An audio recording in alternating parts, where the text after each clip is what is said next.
छोड़ो कल की बातें, कल की बात पुरानी, नए दौर में लिखेंगे मिलकर नई कहानी। हम हिंदुस्तानी, हम हिंदुस्तानी, हम हिंदुस्तानी, हम हिंदुस्तानी। आज पुरानी जंजीरों को तोड़ चुके हैं, क्या देखें उस मंजिल को जो छोड़ चुके हैं। चांद के दर पे जा पहुंचा है आज जमाना, नए जगत से हम भी नाता जोड़ चुके हैं। नया खून है, नई उमंगे, अब है नई कहानी। हम हिंदुस्तानी, हम हिंदुस्तानी, हम हिंदुस्तानी, हम हिंदुस्तानी। आज पुरानी जंजीरों को तोड़ चुके हैं, क्या देखें उस मंजिल को जो छोड़ चुके हैं। चांद के दर पे जा पहुंचा है आज जमाना, नए जगत से हम भी नाता जोड़ चुके हैं। नया खून है, नई उमंगे, अब है नई कहानी। हम हिंदुस्तानी। छोड़ो कल की बातें, कल की बात पुरानी, नए दौर में लिखेंगे मिलकर नई कहानी। हम हिंदुस्तानी, हम हिंदुस्तानी, हम हिंदुस्तानी, हम हिंदुस्तानी। आज पुरानी जंजीरों को तोड़ चुके हैं, क्या देखें उस मंजिल को जो छोड़ चुके हैं। चांद के दर पे जा पहुंचा है आज जमाना, नए जगत से हम भी नाता जोड़ चुके हैं। नया खून है, नई उमंगे, अब है नई कहानी। हम हिंदुस्तानी। छोड़ो कल की बातें, कल की बात पुरानी, नए दौर में लिखेंगे मिलकर नई कहानी। हम हिंदुस्तानी, हम हिंदुस्तानी। दिया गया होता उस समय उनको उनकी आबादी के अनुपात में जमीनें बांट दी गई होती, तो आज कोई पिछड़ा नहीं होता और कोई दलित नहीं होता। आज कोई भूमिहीन नहीं होता और कोई भूमाफिया नहीं होता। हर व्यक्ति के पास कम से कम अपनी रोजी रोटी के लिए, कम से कम अपनी रोजी रोटी के लिए कुछ जमीनें होती जिसमें उसने अपने कोने में एक अपना मकान बनाया हुआ होता।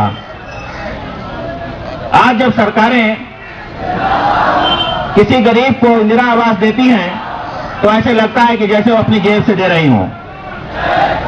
साथियों, सोचिए कि अगर आजादी के समय देश का नागरिक मानकर, जैसा कि उससे पहले नेताओं ने उनसे वादा किया होगा कि अंग्रेजों के जाते ही यहां देश के सभी लोग बराबर हो जाएंगे, सब लोगों को यहां की परिसंपत्तियों में बराबर का हिस्सा मिलेगा और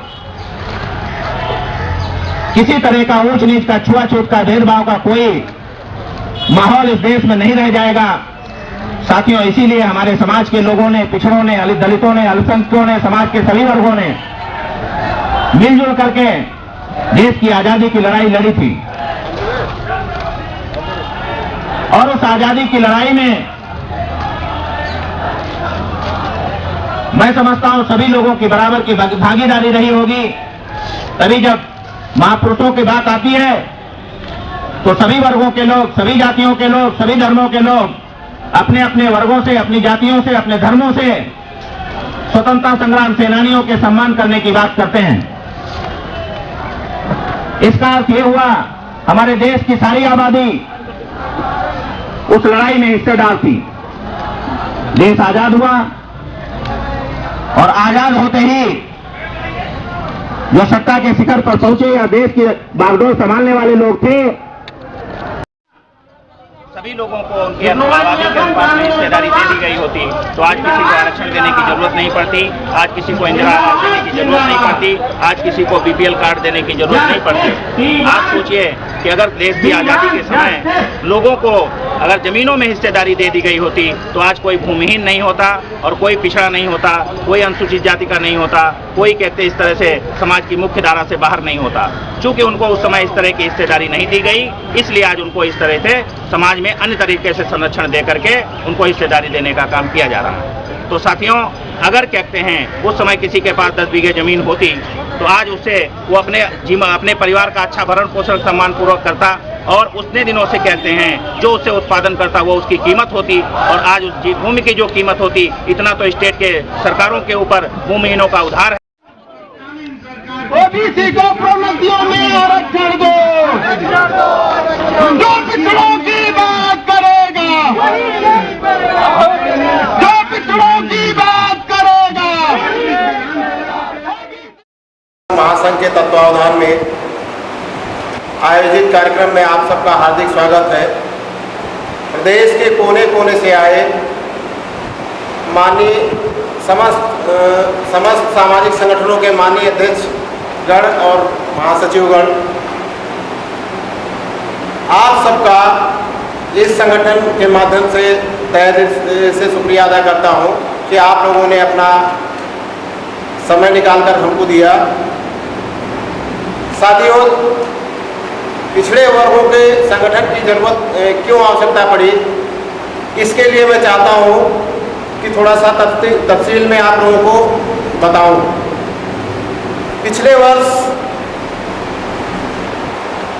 बहन मायावती जी ने दलितों के आरक्षण के लिए, पदोन्नति में आरक्षण के लिए एक मुद्दा उठाया। उस समय सभी पार्टियों के माननीय सांसदों ने, जो दलित कम्युनिटी से थे, चाहे रामविलास पासवान जी हो, विभिन्न पार्टियों के जितने दलित सांसद थे, सभी ने एकजुट होकर संसद भवन पर धरना दिया। उस दिन मैंने सोचा क्यों ना हम जितने भी सामाजिक संगठन हैं पिछड़े वर्गों के, उनको आमंत्रित करें और एक साथ बैठ करके आबादी के अनुपात में हिस्सेदारी की मांग के लिए एक नई योजना तैयार की जाए।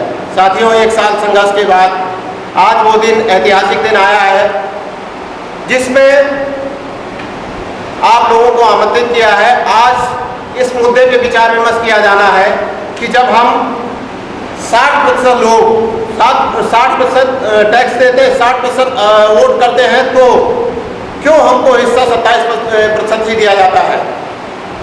साथियों, आज देश आज़ाद हुए 65 साल हो गया।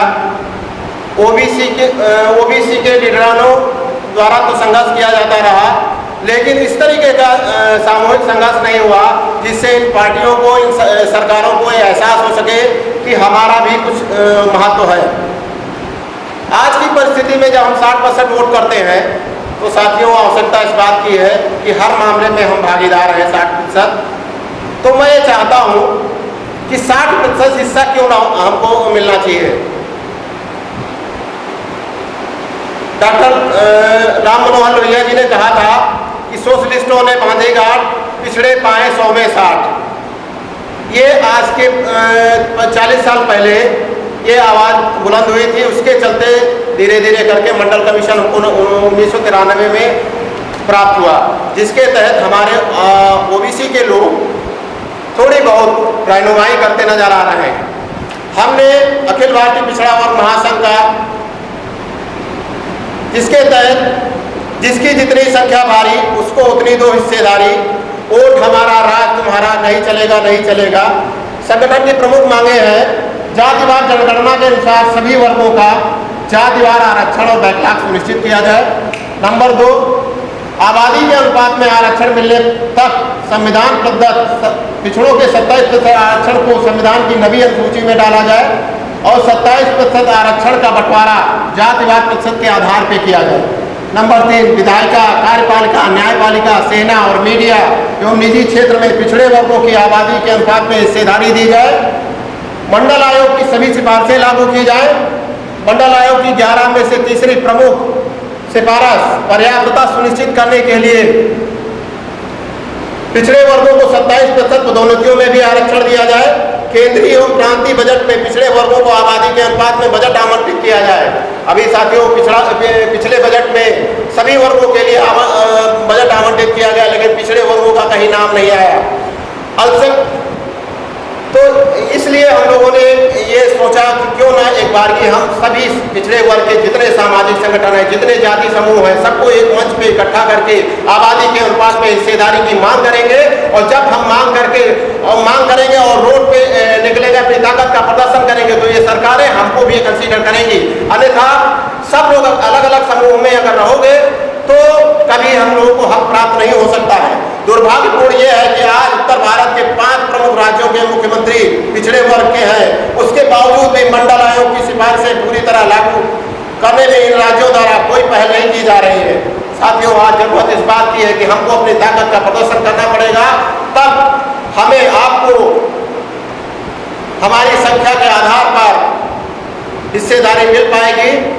मैं चाहता हूँ कि हमारे जो साथी प्रदेश के कोने कोने से आए हैं, सभी साथी अपने विचारों से और एक योजना बनाएं कि आगे किस तरीके से पिछड़े वर्गों के हित के लिए लड़ाई लड़ी जा सके, उनके हक की बात की जा सके। जय हिंद, जय भारत। 10-26 दूसरा नंबर है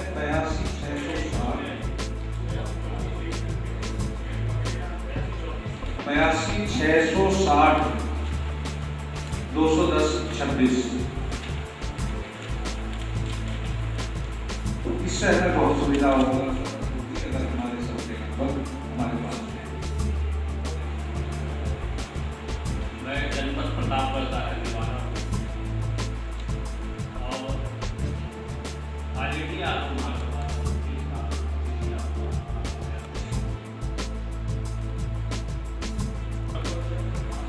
और इसमें मेरा नाम है। संयोजक मंडल में जो पिछड़े वर्ग का सबसे बड़ा अनुयायी है, उसका नाम ही नहीं है।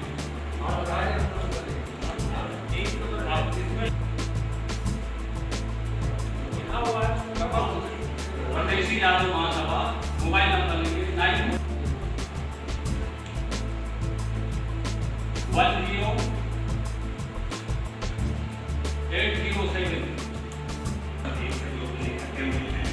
जो नंबर है भारत समाज पिछड़ा वर्ग, मोबाइल नंबर हमारा 94 510 7970।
भारतीय जयसवाल सर्ववर्गीय महासभा, जिसकी उत्तर प्रदेश प्रांतीय शाखा का अध्यक्ष हमारे राष्ट्रीय कार्यकाल के अध्यक्ष उपस्थित है। मेरा नाम TN बेले है, मैं लाइब्रेरी रहता हूँ और मैं IIT कानपुर का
नया पोशाक किया है। बाराबंकी जनपद के रहने वाले हैं, साथ ही राष्ट्रीय किसान संघ के हम प्रदेश मंत्री के पद पर काम करते हैं और इसके साथ अति पिछड़ा अति दलित संघ बना है, उसके हम प्रदेश उपाध्यक्ष हैं और करीब 25 जनपदों में हमारा संगठन बन चुका है और किस्मत हम लोग काम कर रहे हैं, हिंदू हो या मुसलमान हो, पिछड़ा पिछड़ा एक समान, यही हमारा नारा है। पिछड़ों को आगे बढ़ाना है, को जगाना है और इनके हक अधिकार को दिलाना है। मैं हीरालाल सैनिक, मौर्य शाक्त सैनिक कुशवाहा महासभा का राष्ट्रीय उपाध्यक्ष, जिसके अध्यक्ष अभी माननीय श्री प्रसाद मौर्य जी, विजय कुमार मौर्य जी, हम हैं आपके साथ, हम एक हो जाए। धन्यवाद। मैं विजयमोहन कश्यप, अध्यक्ष संस्थापक कश्यप स्वाभिमान संघर्ष समिति।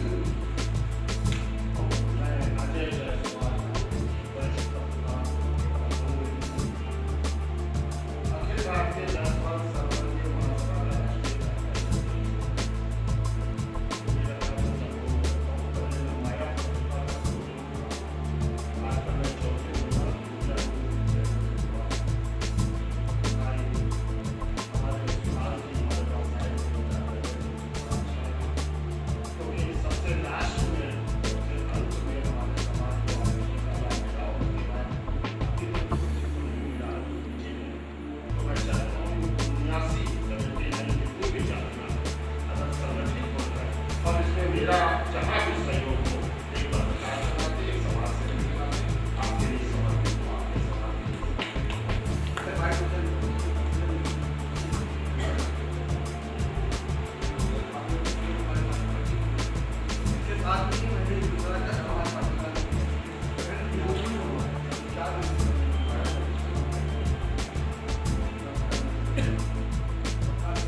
उत्थान समिति का महासचिव हूँ और आचार्य नरेंद्र लाइब्रेरी में सेवारत हूँ।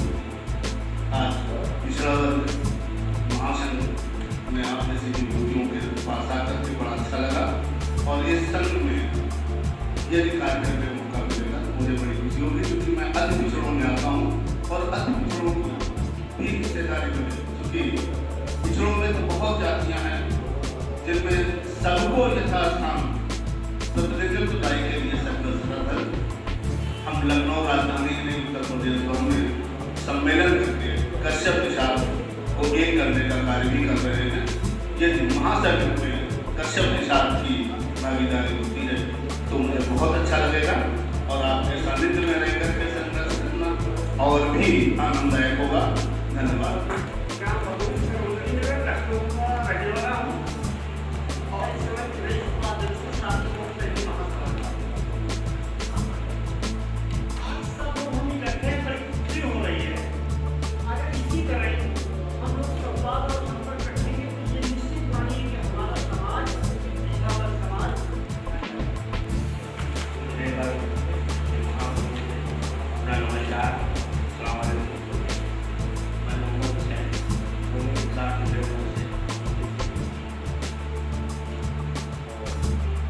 अपनी बात सभी आप चाहे तो हालात बदल सकते हैं, आप चाहे तो हालात बदल सकते हैं, मेरे आंसू तेरी आंखों से निकल सकते हैं। अब बैठे न रहो झील की पानी की तरह, दरिया बन जाओ तो हम और आप बहुत दूर निकल सकते हैं, बहुत दूर निकल सकते हैं, क्योंकि 65% और आप बचा दिया है देख ही रहे हैं 15% वाला 22.5 वाला 10 हो गया है और आज 62% पिछड़ा वर्ग हिंदू समाज है वो मात्र 3 समाज को चलाया जा सकता है। सभी पिछड़े भाई करीब हर पिछड़े समाज का लोग यहाँ पे उपस्थित हैं, संघर्ष भी कर रहे हैं, लेकिन अगर समाज को बना के चलाते रहेंगे, समाज हमारा तैयार होगा, फिर हमें ये सोचना पड़ेगा कि हम इस समाज को लेके चल रहे हैं। समाज चलाने के साथ जब तक अपना घर नहीं होता है, हम किराए के घर में रहेंगे और अपना हक मांगेंगे, अपना सर अपनी हथेली पे सजा कर निकलो, घर के आंगन में शहादत नहीं मिलने वाली, निकल के बुजुर्गों से चिंता दिनों में आ जाओ, बता निकल रहे अपने सपनों में आ जाओ। हमें अपना घर भी बनाना पड़ेगा और जब तक अपना घर नहीं बनाएंगे हम समझाएंगे क्या वहाँ हमको हक मिलेगा और 65 सालों में क्या हमको हक मिला, ये भी एक सोचनी है। हमें सोचना पड़ेगा, हमें देखना पड़ेगा और एक हो करके सभी हिंदू मुस्लिम भाई मुझे नाम है जितने भी पिछड़े हिंदू मुस्लिम भाई हैं 65% अगर आप एक हो जाएंगे तो हम अपने हक की लड़ाई, हिस्सेदारी और इंसाफ बात करेंगे।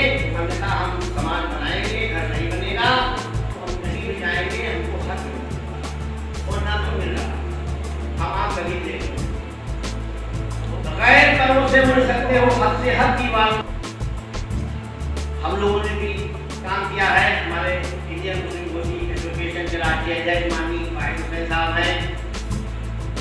इसी विचार सब काम करने के बाद फिर पार्टी बनाएंगे पिछड़ा समाज पार्टी। मैं तो अनुरोध अपने सारे पिछड़े भाइयों को करूँगा कि अपना घर बन चुका है पिछड़ा समाज पार्टी, सब लोग एक साथ जुड़े और अपना हक धन्यवाद। अगर पार्टी लेवल पे चर्चा करेंगे तो 18 को हमने बुलाया है, मामूली बात 10 पार्टी के तो राजनीतिक लोग आएंगे और अपनी अपनी पार्टी की विचारधारा रखेंगे, मामला कंट्रोवर्सी हो जाएगा। कोई भी आदमी अपनी पार्टी की विचारधारा नहीं रखेगा। पार्टी की विचारधारा अगर आप रखते थे तो 65 साल में कांग्रेस को 54% चाहिए था, मंडल आयोग तेरा काम था। यूपी में बैकवर्ड की गवर्नमेंट है भाई, आपका तमिलनाडु है 65% दे रहा, जब दे दो गलत बात। हम राजनीतिक विचारधारा को इस गेट के बाहर रख देंगे, यहाँ से निकलने के बाद मुलायम सिंह जिंदाबाद, मायावती जी खूब करिए।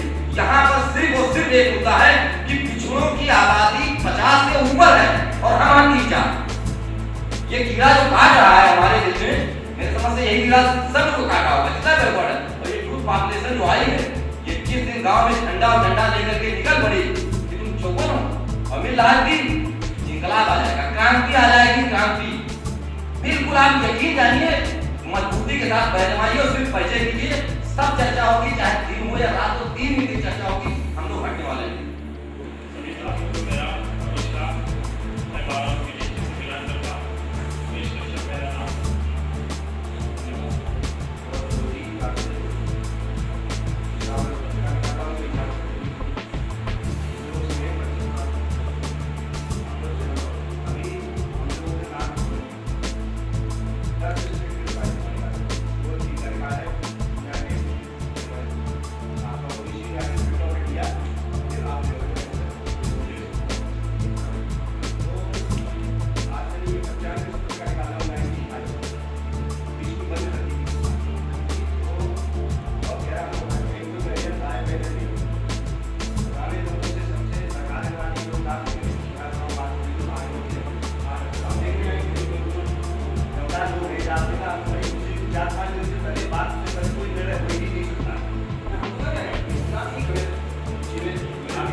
नेतागिरी, राजनीतिक पार्टियां, समाजसेवी संगठन, हर एक की परिभाषा जो है वो अलग अलग पद किसी दशा में नहीं। यहाँ राष्ट्रीय अध्यक्ष और प्रदेश अध्यक्ष और स्टेट लेवल के जो है नेता कह लीजिए, अपने समाज के अगवा कह लीजिए, IAS अफसर, CDO साहब, मिलिट्री में है, एक से MLA, एक से MP, 50 आदमी 50 घंटे नहीं हमारे पास, और इससे आगे नहीं निकलने वाला।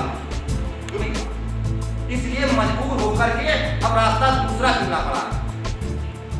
हम ये चाहते हैं, कहने का हमारा सीधा सीधा माइक का सिस्टम हटा रहे थे, कहते थे बिल्कुल एकदम बिना दोस्ती और गोल टाइप का हो, लेकिन यहाँ आकार नहीं बन पाया, बाहर कूद जाता है।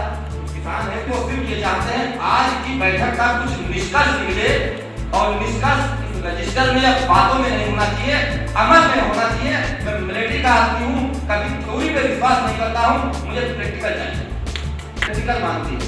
न्यूटन ने जो है सिद्धांत बनाया है ना, प्रैक्टिकल करके कहती थी हम जब लड़ेंगे आर्मीनिया से, आर्मीनिया का रास्ता नहीं पता, न वहां जाने के लिए हवाई जहाज है, न मिसाइल है, न समुद्र है, कैसे आर्मीनिया पहुंचे? प्रैक्टिकल। इस पे कुछ आज अमली नामा पहनाया जाए, मैं सभी बहुत ही काबिल लेता हूँ, बहुत ज्यादा काबिल लोग बैठे हैं।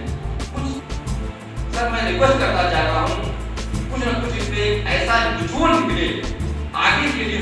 आज मीटिंग कर लिया, भाषणबाजी कर लिया, उत्तर अगले साल भी यहाँ पिछला महासभा की बैठक हो, 1 साल से मूवमेंट चल रहा है, बैकवर्ड की सभी वर्गों के लोगों को इन्वाइट नहीं किया। पूरी बात करेंगे, और एक चीज और हम यहाँ पे बिल्कुल स्पष्ट कर देना चाहते हैं, एक सज्जन अभी पिछड़ा और अति पिछड़ा का डिफाइन किया, जरा इसको गौर से समझिए। ये 12-15 एक जगह नहीं हो पाएंगे, मतलब जो मिल रहा है 27, हम हैं तो 54। मंडल आयोग की रिपोर्ट 1990 में करी जी, लेकिन जो आज गवर्नमेंट दे रही है उसके मुताबिक मैं बात कर रहा हूँ। मेरा अपना विचार 27 का नहीं, ना मैं 27 मानता हूँ, हमको कम से कम 54 है, 54 चाहिए हमको, 84 से लेकर DM और MP से लेकर के PM, इसके नीचे हमको कोई सुनवाई नहीं है। जो अगर राजनीतिक पार्टी पहले इसको अमल करके दिखाए, हम उसके साथ। कैसे अमल? विधानसभा का टिकट दे, MP का टिकट दे दो, हम मानेंगे तुम्हारी नियत दुरुस्त है, और अगर टिकट नहीं देंगे तो हमारी जब सरकार आ जाएगी तो हम 84 बनाएंगे, कानून को बनाएंगे, DM बनाएंगे, मास्टर सब तुम्हारे 54% बनाएंगे। मक्का भाई दोस्तों, ये एक साजिश है पिछड़ा और अधिक पिछड़ा। जब हम 12%, जब हम 54 है तो ये हाल है, 54 है तो ये हाल है, 79 कास्ट है, कम से कम एक कास्ट के 10 आदमी हैं। देखिए रामनेश कुशवाहा जी ये एमपी रहे हैं, मंडल आयोग की कमीशन की रिपोर्ट बहस हो रही थी, ये किताब उन्होंने लिखी है, आपके सामने मौजूद है। स्वतंत्रता संग्राम सेनानी है, बहुत बुजुर्ग हो गए हैं, बड़े अदब और एहतराम के साथ मैं उनका सम्मान। बहुत ही पिछड़े वर्गों के लिए उन्होंने संघर्ष किया है और उम्र का तकाजा है, लेकिन कहा कि हम आएंगे जरूर। हम लोग उनको मिले थे, थोड़ा सा कान से शिकायत भी है, इस वजह से बात तो नहीं कह लेंगे, लेकिन आपकी बात सुनने में हो सकता है दिक्कत हो। तो हम ये चाहते हैं कि आज की इस मीटिंग की या इस चिंतन से आप लोग इस बात से मुत्तफिक हैं, सहमत। अध्यक्षता बाबू जी को दे दी गई है। माइक का संचालन करने के लिए अखिल भारतीय पिछड़ा वर्ग महासंघ के जो राष्ट्रीय अध्यक्ष हैं हमारे वीरेंद्र कुमार मौर्य जी, मैं चाहता हूं कि वो आए और मौर्य जी निचोड़ निकलना चाहिए। हाँ, खाली करना। हमारे सब वरिष्ठ साथी हैं जिन्होंने अपने अपने कार्यक्रमों में, अपने समाज के कार्यक्रमों में बड़े बड़े मंचों का की अध्यक्षता की होगी और संचालन किया होगा। मेरी इच्छा तो यह थी कि कोई एक ऐसा मंच बनाऊं जिसपे 79 जातियां हैं हमारी, उनमें सबसे आगे से शुरू करूं और ऊपर की ओर ले जाऊं और उसके बाद सभी लोगों को मंचासीन करूं। इसी के चलते मैंने शुरुआत में आप सबसे अनुरोध किया था और अपनी इस तरह की असमंजस की बात को जताया और खुशियां कम पड़ जाती, इसलिए इसको इस तरह के मंच के सिर में किया हुआ काम है और उस जिम्मेदारियों के चलते उनको यहाँ के बाद तमाम जनपदों में जाकर पिछड़े वर्गों को इकट्ठा होने का कुल 33 करोड़ आबादी थी, बंटवारे के बाद 22 करोड़ आबादी थी। अगर उतने लोगों के बीच में या पूरी जमीनें बांट दी गई होती तो लोगों के पास एकड़ों में जमीनें होती, नहीं होती तो अगर 10 बीघे जमीन भी एक परिवार के पास होती तो वह व्यक्ति उसके बीच में कम से कम अपने घर के सदस्यों के अनुपात में जमीन मिट्टी की बनवाता, लेकिन मकान एक बना करके रखा तो उसे इंदिरा आवास की जरूरत नहीं है। हम इसी तरह की कोशिश करते हैं और उसके बाद अपने 2-4-5 हजार लोगों को जुटाते हैं और उसके बाद उस समाज के उत्थान की बात करके और वापस चले जाते हैं। कभी भी हमारी जो 79 जातियां हैं जो आज में उत्तर प्रदेश के पिछड़े वर्गों की जातियां हैं, उन्होंने कोई ऐसा समग्र प्रयास नहीं किया। अगर वह समग्र एकजुट होकर के अगर कहीं मीटिंग में इकट्ठा हुए होते तो कम से कम सैकड़ा पार करके ही सब मीटिंगें होती। उनके अगर जनपदों से लोग आते तो उन्हें 75 से गुणा किया जाए तो इतने लोग कम से कम कहते हैं प्रदेश के सम्मेलन में होते। वो कोई धरना प्रदर्शन करते तो 5000 से लोग कभी कम नहीं होते। लेकिन मैं 87 से लखनऊ में हूँ और कहते हैं अपने मतलब यूनिवर्सिटी के अध्ययन काल से देख रहा हूँ लगातार पिछड़ों का कोई बड़ा आंदोलन और बड़ा इस तरह का संगठन नहीं खड़ा हुआ और किसी ने भी कहते हैं इस तरह का समग्र प्रयास नहीं किया, जिसकी परिणति लोगों पर शासन सत्ता पर दबाव के रूप में होती है। लोग हमको समझाते गए और हम लोग मानते गए और अगर ज्यादा इस समाज के लोग एकत्र हुए, ज्यादा जागरूक हुए, ज्यादा उन्होंने कोई कार्यक्रम और किया, उसमें से एक आदमी को बुला करके और उसको कोई ना कोई कुर्सी दे दी जाती रही और उसकी हवा निकाल दी जाती है। साथियों, हमारे साथी अभी रईसुल साहब ने एक बात कही कि हम जब लड़ाई लड़ने चलते हैं तो तमाम तरह के अपने अपने आयाम आते हैं। ये ब्राह्मणवादी व्यवस्था सारे लोगों को, चाहे पिछड़े वर्गों के लोग सचूक हों, इनको इसीलिए जो काम करते थे वो ब्राह्मण के घर के भीतर तक करावे, दूध देना है भीतर तक दे आए, सब्जी देनी है भीतर तक दे आए, गेहूं देना है अंदर तक धोकर डालना है और इनको बीच में हाथ भी न धोना पड़े सामान को लेने के बदले, इसलिए उन्होंने उनको वहां तक जाने की छूट दी और जिनको वहां जाने की जरूरत नहीं थी उनको बाहर तक रोक दिया और अछूत हो गए। ऐसी पूर्ण सामाजिक व्यवस्था में 65 साल के लोकतंत्र के बाद हम लोग अभी भी तीसरे-चौथे नंबर के प्राणी बनने को तैयार नहीं, स्वीकार किए हुए हैं। जैसे तैसे उनको हो जाते हैं। लेकिन साथियों, हम लोगों ने इस विषय पर कभी विचार नहीं किया और वह हमें बांटते गए और आजाद करते हैं कि जब हमको 54 के ये हमारी है और हम लोगों के लिए है। अगर ये हमारी है और हम लोगों के लिए है, पिछड़ा माने 27, तो हमारे 60% गुब्बारे को 54% लोगों को उन्होंने 27 कर दिया, पिछड़ों को ये 15 है। तो आप अपना 12 और 15 के सिंबल पर रहिए, उसके लिए लड़िए। आपकी पहचान क्या हो गई? 12 हो गई और 15 हो गई। जो ये बांटने वाले हैं 3.5%, उन्होंने कहना शुरू किया हम 10% हैं, तो उनको कहते सरकारें मान रही है। पिछली बीएसपी की सरकार ने माना कि वो 10% है, कंधे पर बैठा के रखा। अभी वर्तमान सरकार मान रही है वो 10% मान के उन्हें कंधे बैठा लेंगे। तो चूंकि वो मुखर हैं और वो अपने को 3.5 से 10 कह रहे हैं, और हम क्या कह रहे हैं? हम कह रहे हैं भैया हमारा हिस्सा नहीं मिला, हमारा हिस्सा नहीं मिला। ऐसे करके हम 12 और 15 पे आ गए हैं और उनकी वोटिंग कैपेसिटी 60% है, तो हम 8 और 9%, यानी हम तबका लगाए हैं पिछड़ा का, सर्वाधिक पिछड़ा का, पिछड़ा वर्ग का, और ऐसे करके हमारी हैसियत क्या है इस लोकतंत्र में, जहां वोटों के लिए हम लोग आपस में लड़ रहे हैं। कितना बड़ा खेल है। एक बड़ी चीज को जहां लोकतंत्र में सिर गिने जाने हैं, जहां लोग बड़े तरीके से उनका आकलन करने वाले थे, जहां उनकी ताकत से डरने वाले थे, उन्होंने उनको काट छाट करके बिल्कुल कहते अपनी औकात में कर दिया है, अपनी क्षमता में कर दिया है। उनकी हैसियत करके सबकी 8 और 9% की रह गई है और सब लोग अपना अपना एक संगठन में। मैं इसको आक्षेपित नहीं कर रहा हूँ, जो लोग जो काम कर रहे हैं उनकी अपनी मंशा होगी, उनका अपना नजरिया होगा, वो भी अभी की बात रखेंगे, लेकिन उनके बीच में यही पोजीशन हो गई है कि हम लोकतंत्र में जहां आबादी दिखाई जानी चाहिए एकजुट होकर के, वहां आबादी को तोड़ कर अलग अलग टुकड़ों में दिखा रहे हैं। तो साथियों, ये इस समय ये सोचने का विषय है कि पिछली सरकार रही और पिछड़े वर्गों के लोगों ने बीएसपी को वोट बैंक देना, फिर हम लोग कराए समाजवादी पार्टी के पास किया कि भाई हमको पहले कहते हैं अनुसूचित जातियों को समाप्त करने वाले हैं, इसके बाद कहते हैं अगर हम पिछड़ों को भी सुनेंगे तो फिर अनुसूचित जातियों को आरक्षण देना पड़ेगा, और अगर अनुसूचित जातियों को प्रमोशन में आरक्षण देंगे तो पिछड़ों को कहते हैं देना पड़ेगा। यानी जैसे हम लोग उनसे कटोरा लेकर मांग रहे हैं और हमने वोट नहीं करते। यह नितांत आपत्तिजनक है कि पिछड़े वर्गों की कही जाने वाली लोहिया के नेतृत्व कहते हैं पिछड़े वर्गों के लोग हिस्सा मांगेंगे। सांसद जी 5 वर्षों तक जो सुख सुविधा और सारे संसाधनों का उपभोग करेंगे, क्या वो हमारे साथ बंटवारा करेंगे? हमारे 15 के अनुपात में हमारे साथ बंटवारा करेंगे? नहीं करेंगे, नहीं हो सकता, व्यवहारिक नहीं है। तो साथियों, कोई ऐसा कि जिससे अब हमको हमारी आबादी के अनुपात में हिस्सेदारी मिलनी ही चाहिए। बहुत मुश्किल से लोग जाति जनगणना करने को तैयार हुए। हम लोगों ने कहा अगर आप जाति जनगणना कर ले रहे हो तो बहुत अच्छा, जब जाति में कोई संसद नहीं, कोई सुप्रीम कोर्ट नहीं, और अगर नहीं लोगे तो हम उसके लिए लड़ेंगे, और जो भी राजनीतिक दल रख के कहते अपने एजेंडे में इस तरह की बात नहीं रखेंगे तो पिछड़ा वर्ग महासंघ से जुड़े सभी साथी, सभी दलों की बात नहीं करूंगा, मेरा किसी से कोई वास्ता नहीं। हमें केवल पिछड़े वर्ग को खास से देख करके आगे बताया कि उनका कार्यक्रम पहले से लगा था।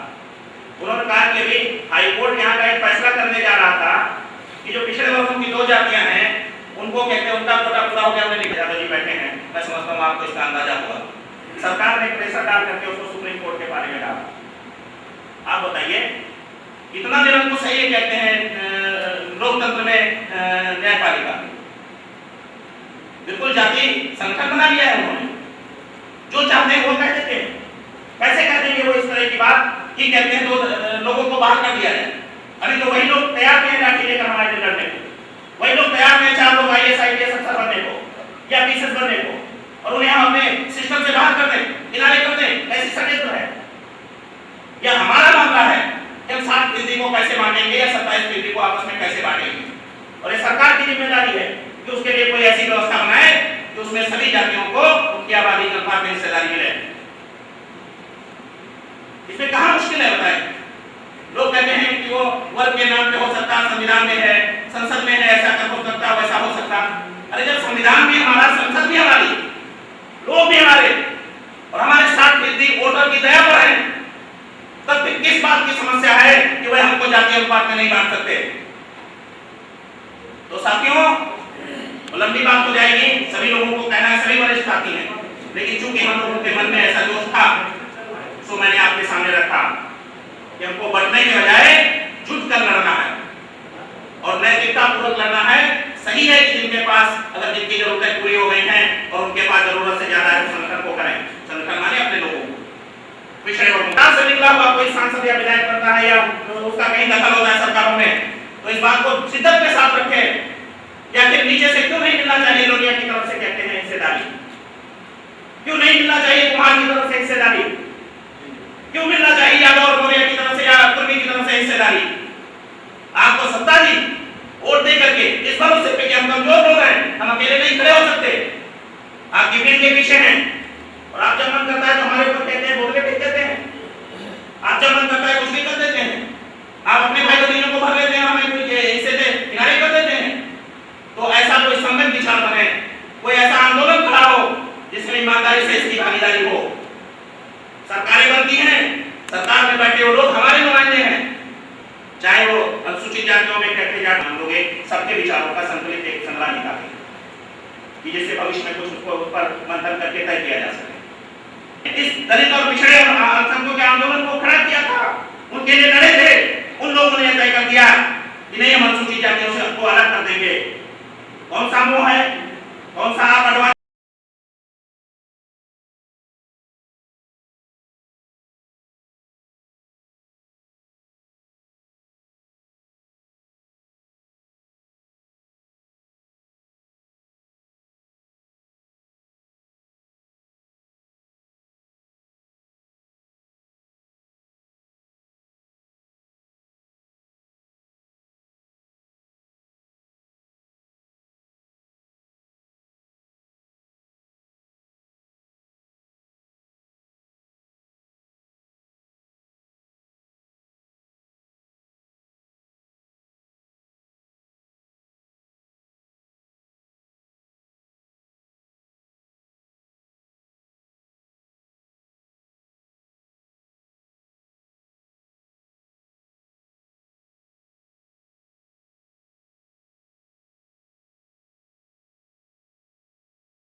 आप नहीं करते, आप कहते हो कि अगर अनुसूचित जातियों को दे दिया जाएगा तो पिछड़े वर्ग के लोग भी मांगेंगे, हम मांगेंगे आपसे दया में, हमारी कोई हिस्सेदारी नहीं, वोट के समय आना बताएंगे आपको कि कैसे मांगेंगे। तो साथियों इस विषय को ध्यान में रख करके ऐसी कोई रणनीति तय करनी है और इस लखनऊ को इस तरह भर देना है। अगर हमारे 79 जातियों के लोग एक करना पड़ेगा, आबादी के अनुपात में एक नहीं देना, आप सबको कहते हैं टिकट देने पड़ेंगे, जैसा कि गुजरात में अभी मैंने पिछले दिनों अखबारों में पढ़ा कि वहाँ जातिवार कहते टिकट बढ़ते हैं, और अगर किसी की ऊंच नीच होती है परसेंटेज में तो लोग उसकी चर्चा करते हैं कि जब हम लोगों को अपने लिए कहते हैं हक मांगने की जरूरत पड़ेगी, उसके बाद जब हम समाज की मुख्य धारा में आ जाते हैं, हमको मानवता के लिए लड़ रहे हैं, हम जाति हैं ही नहीं, हम तो केवल इंसान है, भारत के नागरिक हैं, और अगर हमको भारत का नागरिक मान करके सभी नागरिक सुविधाएं दे दी जाए, समान मानवाधिकार दे दिए जाए, तो हमें डरने और इकट्ठा होने की जरूरत क्या में बढ़ जाए।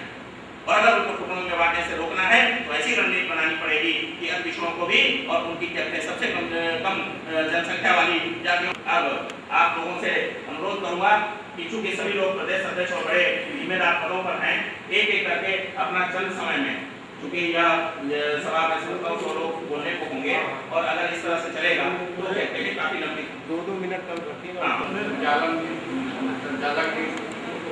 अधिकार बनता है, राइट बनता है, और लेकिन वो बहुत बड़ी बाधा बनता है। वो मैं 54% आबादी की बात कर रहा हूँ और 54% की आबादी की बात पाँव रख करके सत्ता में पहुंचे, और आज जिस टाइप जो भाषा बोल रहे हैं वो सब आप लोगों को मालूम है, आप लोग सब कुछ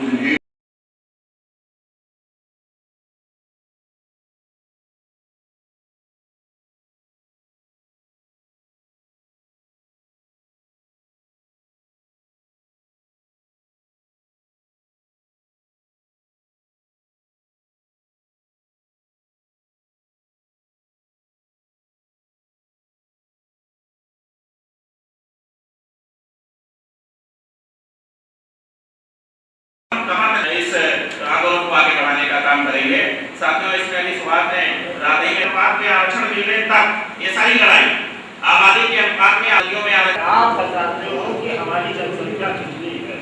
54% की। कहाँ पर ये लिखा हुआ है कि कितनी आपकी जनसंख्या जाती है? आप लोग सब सोए हुए हैं। जो जनगणना करने आ रहे हैं वो है मास्टर साहब, एक वर्ग विशेष के हैं। जब आपके घर पे जाते हैं आपने लिखा दिया अपना नाम राम सुमेर खाली, और अगर नहीं है कि आप लिखिए पिछड़ा हुआ, क्या कर रहे हैं? कभी इसको भी सोचा है आपने कि जातीय जनगणना हो रही है और कहीं आप लोग लिखा, हमने तो अपने यहाँ समाज में कहा है, एक सर्कुलर बांटा है कि जब तक वो अपनी जात के आगे पिछड़ा वर्ग न लिखे तब तक कतई उसके फॉर्म पर दस्तखत न करनी। आपको पता ही नहीं कि आपके घर में कब आया जनगणना करने और चला गया। ये एक बहुत बड़ा षड्यंत्र इस देश में हो रहा है। मैं पत्रकार हूँ, देख रहा हूँ।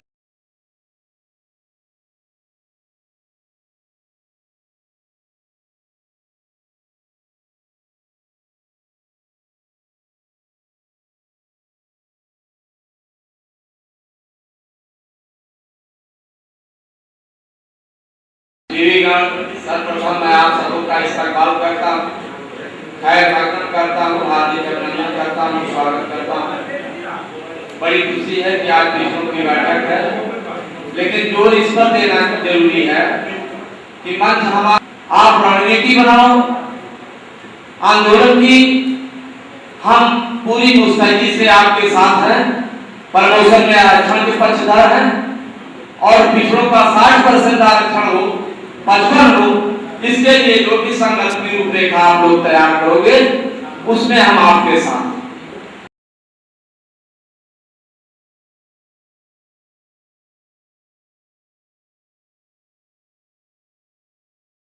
लड़ाई लड़ाया और अब आपको लड़ना पड़ेगा, उसकी तैयारी करनी पड़ेगी, रणनीति बनानी पड़ेगी। तो मैं जानता हूँ इसमें ग्रेजुएट और डबल एमए और रिसर्च और डॉक्टर पता नहीं कितने लोग हैं, सब प्रबुद्ध हैं, भांडू भाषण आप दे सकते हैं, लेकिन कैसे काम हो, क्या करना है, इसको तो तय करना पड़ेगा। तो मेरी राय है कि जिनको खाली भाषण देना है तो 2-2 मिनट में अपनी बात को आ जाए, और नहीं तो हम लोग भाषण बंद करें और काम की कार्रवाई की, नहीं समय खत्म हो जाएगा तो बंद चलेंगे और कोई फैसला नहीं हो पाएगा। कम समय देगा तो कार्रवाई शुरू हो। कार्यक्रम हम लोग चला ही रहे हैं और एक बार इस बात के लिए इकट्ठे हुए हैं तो इसकी एक कोई समन्वय समिति हो, जिसके लिए अभी हम लोगों ने ये तय किया था कि जितने भी संगठनों के, जितने भी पिछड़े वर्गों से जुड़े संगठन, संघ हैं, समितियां हैं, जातीय संगठन हैं, उप संगठन हैं और जितने भी हिंदू मुस्लिम संगठन हैं, उनके जो राष्ट्रीय अध्यक्ष होंगे वो उनका राष्ट्रीय संयोजक मंडल होगा, माने अध्यक्षीय मंडल होगा, छोड़ देगा। तीसरा कि जो लोग अध्यक्षीय मंडल में हैं उन सब का आदर, उन सब का आसन और उनकी सबकी भागीदारी, वह चाहे जिस तरह के उनके जातियों का आबादी के अनुपात में जो भी हिस्सा होता है वह नहीं होगा, बल्कि जाति संगठनों के और सभी प्रदेश अध्यक्षों का आदर और आसन एक जैसा होगा। उनकी हर विचार को वही तवज्जो दी जाएगी जो यहाँ के संयोजक मंडल में जो पहले से तैयारी कर रहे हैं। चूंकि एक संगठन होता है, संगठन का स्वाभाविक स्वरूप होता है, उससे कुछ लोग पहले जुड़ते हैं, वह उसका साझा ढांचा बनाते हैं और वह लोगों को जाकर प्रेरित करके इकट्ठा करते हैं। तो ऐसे लोग हैं, वह यहाँ पहले से संगठन का स्वरूप है, लेकिन वह संगठन केवल कोऑर्डिनेटर होगा और उसके बाद जितना कहते हैं लोग आपस में होंगे, अध्यक्षीय मंडल में सभी होंगे। वह इस तरह भी लिख सकते हैं